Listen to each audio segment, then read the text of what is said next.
everyone, it's Karen the Geordie Grandma. Welcome back to my channel. I'm a 57-year-old grandmother from Gateshead, in case you didn't know, and I do videos about shopping hauls. Sometimes I do cooking videos, favourites videos. I'm also an eBay reseller, so once a month I do my eBay sales videos so you can see what I've picked up and what I've sold it for. Today's video is going to be about books, and this is 7 books that I've read more than once. So 7 books that I've got on my bookshelf or on my Kindle that I like to keep because I think they were really good stories. A lot of the books that I read these days are kind of throwaway books, you know, that you read them and then the next week you've actually forgotten what they were about. So these ones, you know, some of them are from, you know, back in the 80s. Some of them are even from maybe the early 70s, because I have included a children's book in this. So they're books that have stuck in my mind and I just love, so I wanted to share them. So let's get started with the first one.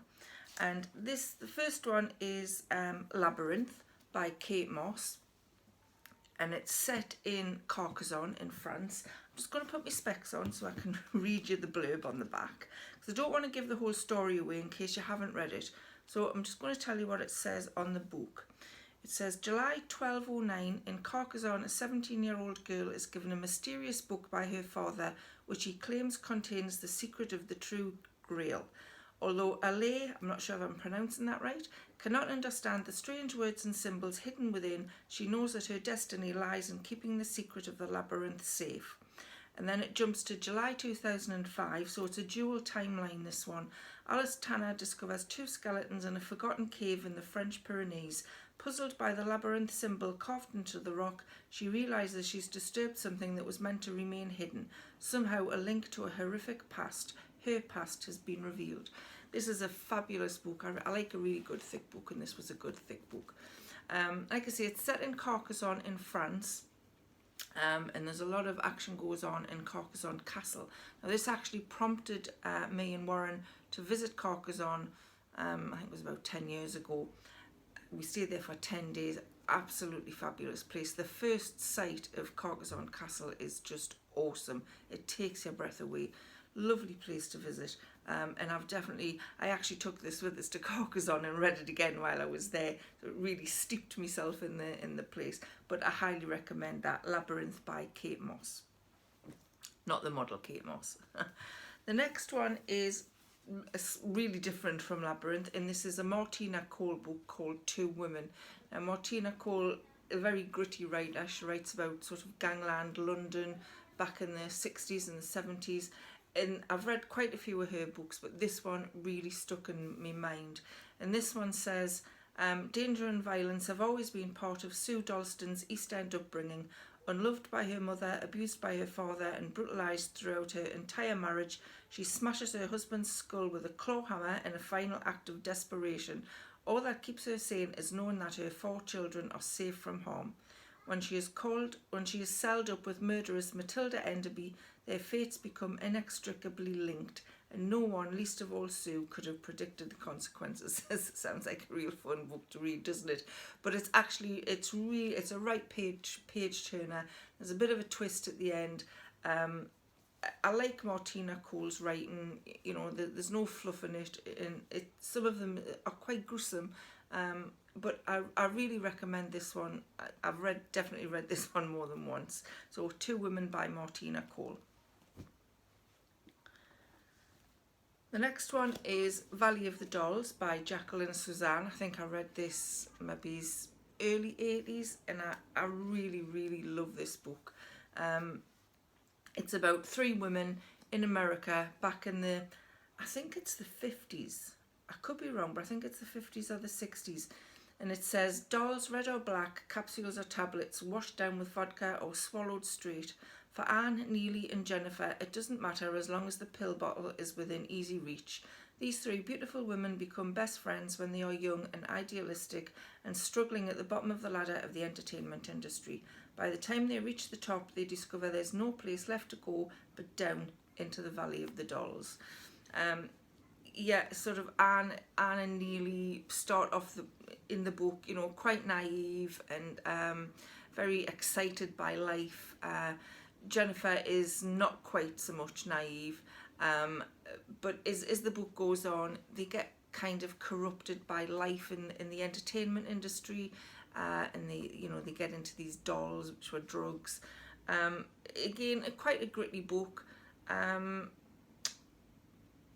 Yeah, just loved it. That's probably one of my favourite books to read. So if you haven't read it, highly recommend that. Valley of the Dolls by Jacqueline Susann. The next one you're probably going to laugh at and say, really? But Twilight. Twilight by Stephenie Meyer. The books are much better than the film, I have to say. Twilight, if you don't know, is about vampires. I'll just read what it says on the back.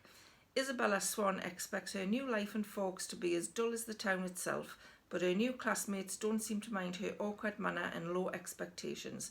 They seem to like her, with the exception, that is, of Edward Cullen. The problem is that Bella finds herself fascinated by him. What she doesn't realise is that the closer she gets, the more she's at risk, and it might be too late to turn back. And it says it's deeply seductive and irresistibly compelling. Now it is, Bella, I think she's about 16 when the book starts.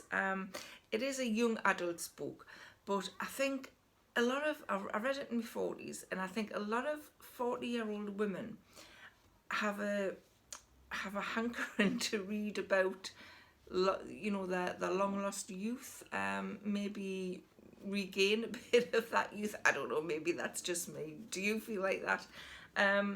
But I like Buffy the Vampire Slayer as well, so I just really liked it. And when I bought the first book, when I finished it, I had to go back and buy the second book, then the third book, then the fourth book. I just loved it. I found it a real page turner. I really did. I mean, it's probably really stupid, and the films just don't do it justice. And is Kirsten Stewart, I think she's called, that was not Bella to me. You know, when you read a book and you imagine the characters in your head, that wasn't her. I thought she was completely rubbish. I think she was a terrible actress, and she was terrible as that character. So if you haven't seen the films and you haven't read the book and it sounds like something you fancy, I recommend you read the book and don't watch the film. But yeah, all about vampires and a girl who falls in love with one and her journey along the way. So yeah, I love that. The next book is, I think I mentioned this in a video before, one of my favourites a long time ago, and I've had this book quite a while, and it's called Lost in Translation, and it's a non-fiction book, and it's about misadventures in England, in English abroad.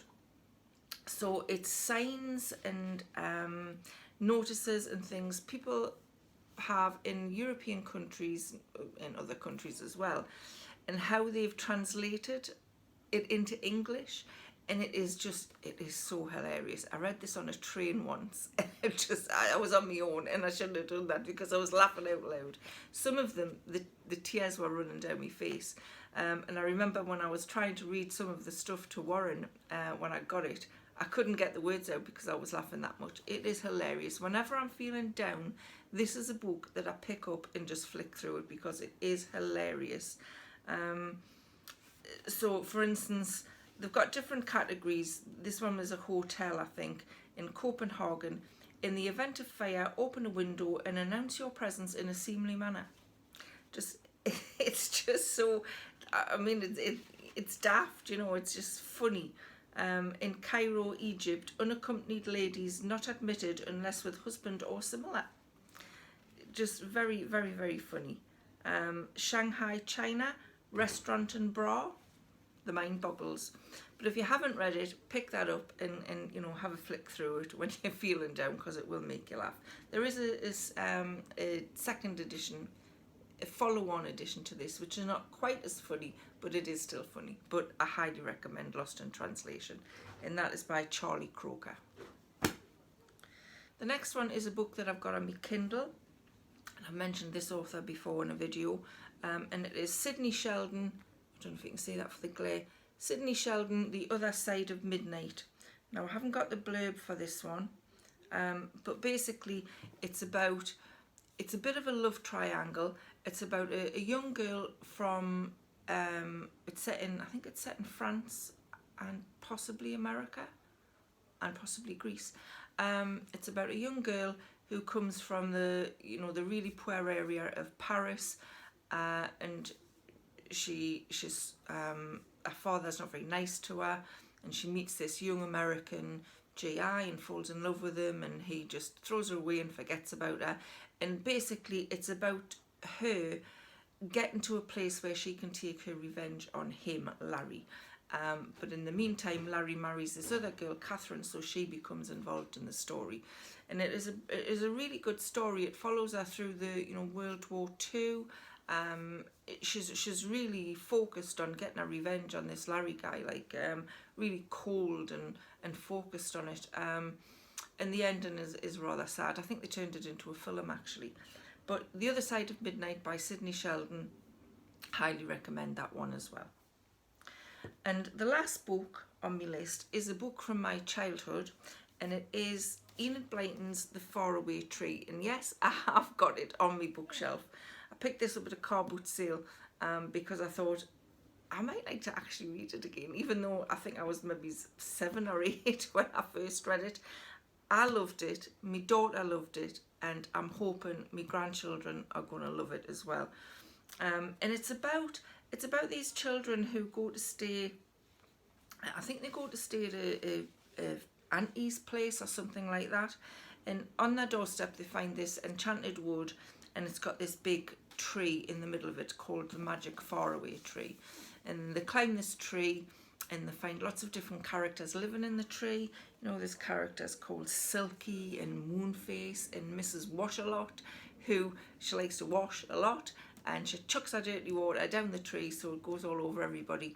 But at the top of the tree is this big cloud, and it revolves, and every day or every couple of days there's a different land at the top of the tree.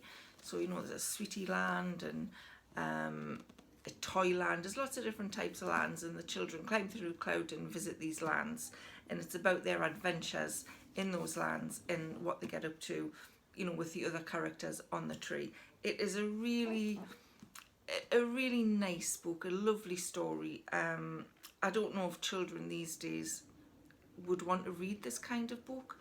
It's maybe too old-fashioned for them, a bit naive, but I don't know. I just think children should be reading this kind of thing. Maybe someone will disagree with us, I'm sure they will, but I loved that book. So if you've got young daughters or grandchildren and you're looking for something to read to them or to give them to read, I do recommend The Faraway Tree. This is the Faraway Tree collection. I think there was three separate books when I read them when I was little, but this is the collection. I think you can still get the 3 separate books, but I do recommend it. I don't think there's anything in there that's harmful to them, or it's a while since I've read it, but I'm sure there's nothing harmful in there. So yeah, I highly recommend that for children and maybe for adults who want to relive their childhood. So those are my 7 books that I've read more than once. Some of them I've read possibly 5 or 6 times. When you just go back to a book that you've really loved, it's a bit like having a comfy blankie, that kids carry around with them. You just feel at home with them and you can snuggle up with them. Just really like them. So if you've got any favourite books that you'd like to recommend to us, just let us know in the comments below. If you've read any of the books that I've talked about and you disagree with my comments, I'd also like to know that as well. So I hope you found that interesting. That's all I've got for you today, and I'll see you again really soon. So bye for now.